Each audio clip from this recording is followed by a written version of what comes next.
আপনি একটা স্বপ্ন দেখলেন, একজনকে একটা বললেন, সে হুট করে একটা ব্যাখ্যা দিয়ে দিল, ওইটাই হয়ে যাবে। এটা আপনার জন্য ভয়ঙ্কর হয়ে যেতে পারে। লা ইউহাদ্দিসু বিহা ইল্লা লাবিবান আও হাবিবা। আপনার শুভাকাঙ্ক্ষী, আপনার বন্ধু, আপনার ভালো চায়, এদেরকে বলতে পারেন। কিন্তু যার এই ব্যাপারে জ্ঞান নেই, হুটহাট করে ব্যাখ্যা করবে, এরকম কাউকে বলা যাবে না। কারণ যেমন ব্যাখ্যা করা হবে তেমনটা হবে।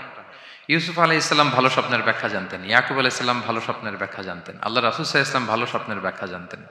আবু বকর রাদিয়াল্লাহু তাআলা আনহু সাহাবীদের মধ্যে সবচেয়ে ভালো স্বপ্নের ব্যাখ্যা জানতেন।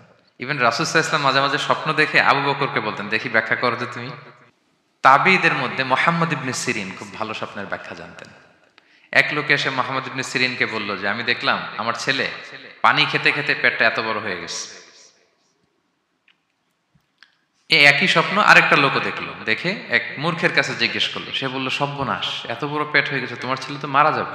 ঠিকই কয়েকদিন পরে ছেলেটা মারা গেল। আর একই স্বপ্ন দেখে এই লোক মুহাম্মদ ইবনে সিরিনকে জিজ্ঞেস করেছিল, উনি বলেছেন যে তোমার ছেলে তো অনেক বড় আলেম হবে। ঠিক তাই হয়েছে, ওই ছেলে অনেক বড় আলেম হয়েছে।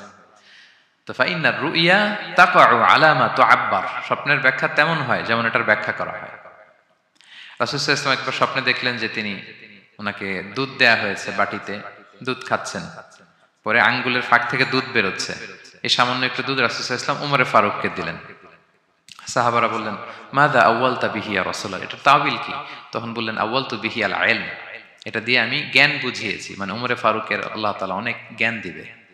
স্বপ্নে কেউ দুধ খাচ্ছেন, এটা আপনার জ্ঞানের প্রতীক। রাসূল সাল্লাল্লাহু আলাইহি ওয়াসাল্লাম স্বপ্নে দেখলেন লোকজন দাঁড়ানো, কারো গায়ের জামা এতটুকু, কারো এতটুকু, কারো হাঁটু পর্যন্ত, আর উমরে ফারুক জামা একেবারে টেনে হিচড়ে যাচ্ছে। তো সাহাবারা বললেন, মাযা আউয়ালতু বিহি ইয়া রাসূলুল্লাহ, এই স্বপ্নের তাওয়িল কি, ব্যাখ্যা কি? রাসূল সাল্লাল্লাহু আলাইহি ওয়াসাল্লাম বললেন, আউয়ালতু বিহি আদ-দীন আত-তাকওয়া, এটা দ্বারা আমি দিনদারি বুঝিয়েছি, মানে উমরে ফারুকের দিনদারি অনেক বেশি। স্বপ্নে কেউ ছোট জামা দেখলে তার দিনদারি কমতেছে, এটার একটা আলামত। তো এই জন্য হুট করে স্বপ্নের কথা কাউকে শেয়ার করতে নেই। স্বপ্ন বলা যাবে নাকি কাউকে? শুধু মুরাদ ভাই বলবে না, বাকিরা বলবে? স্বপ্ন বলবেন কাউকে না। খুবই শুভাকাঙ্ক্ষী, আপনার একেবারে ক্লোজ ফ্রেন্ড, তাকে বলতে পারেন। আর অনেক বড় আলেম, যিনি ভালো ব্যাখ্যা করতে পারবেন, আপনাকে গাইড করতে পারবেন, তাকে বলবেন। এছাড়া বলা যাবে না। আর খারাপ স্বপ্ন তো বলাই যাবে, আল্লাহ তাআলার কাছে পানা চাইতে হবে। তাহলে ঘুমিয়ে ঘুমিয়ে যেটা দেখি, এটা কারোর কাছে বলা যাবে না। আর যেটা পাওয়ার আকাঙ্ক্ষা মানুষকে ঘুমাতে দেয় না, ওইটাও একটা স্বপ্ন। বলে না যে আমার জীবনের স্বপ্ন আমি এটা করব, এটাও স্বপ্ন। এই ভিশনও শেয়ার করা যাবে না কারোর সাথে। আপনারা তো ব্যবসায়ী মানুষ, টিপস শিখাই দেয় কিছু।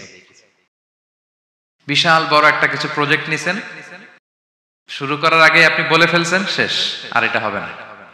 দেখবেন যে এখান থেকে কনস্পিরেসি, ওইখান থেকে শত্রুতা, ওইদিকে এটা করছে, ওইটা করছে, আপনি আর আগাতেই পারবেন না। দুঃখজনক হলেও সত্য, আমরা বাংলাদেশিরা তো এগুলোতে অভ্যস্ত। সবার মধ্যে কম বেশি জেলাসি কাজ করে ন্যাচারালি, আমাদের বাংলাদেশিদের এটা আরো বেশি।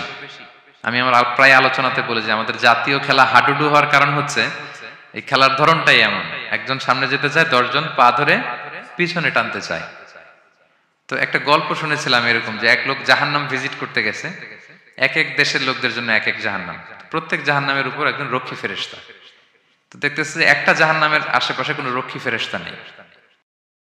তো বললো যে সব সব জাহান্নামের উপরে রক্ষী ফেরেশতা যাতে বেরোতে না পারে কেউ, এই জাহান্নামের কোনো রক্ষী ফেরেশতা নাই কেন? এটা কোন দেশের? বলতেছে এটা বাংলাদেশের জাহান্নাম। কেউ যদি কোন রকম বের হইতে চায়, বাকিরা টেনে আবার ঢুকায় ফেলবে, বেরোয়া যাবে না এখান থেকে। তো এটা নাকি বাংলাদেশের জাহান্নাম। এটা জাস্ট একটা মজার ছলে গল্প করলাম আর কি। তা আপনি আপনার ভিশন শেয়ার করলে বিপদে পড়ে যাবেন। আপনি প্রপার হোমওয়ার্ক করবেন, গ্রাউন্ড ওয়ার্ক করবেন, কাউন্সিলিং করবেন, প্রজেক্ট দাঁড় করাবেন, লঞ্চিং প্রোগ্রামের দিন সবাইকে জানাবেন। সব রেডি, এবার আর কেউ কিছু করতে পারবেন, এটা দাঁড়ায় গেছে, সব রেডি আমার। লঞ্চিং জাস্ট একটা ফর্মালিটিস, তারপরে আমার কাজ শুরু হবে। কিন্তু আপনি আগেই যদি সবাইকে জানায় ফেলেন, হবে এটা? হবে না। এটা হচ্ছে 1 নম্বর লেসন, স্বপ্ন শেয়ার করতে নেই।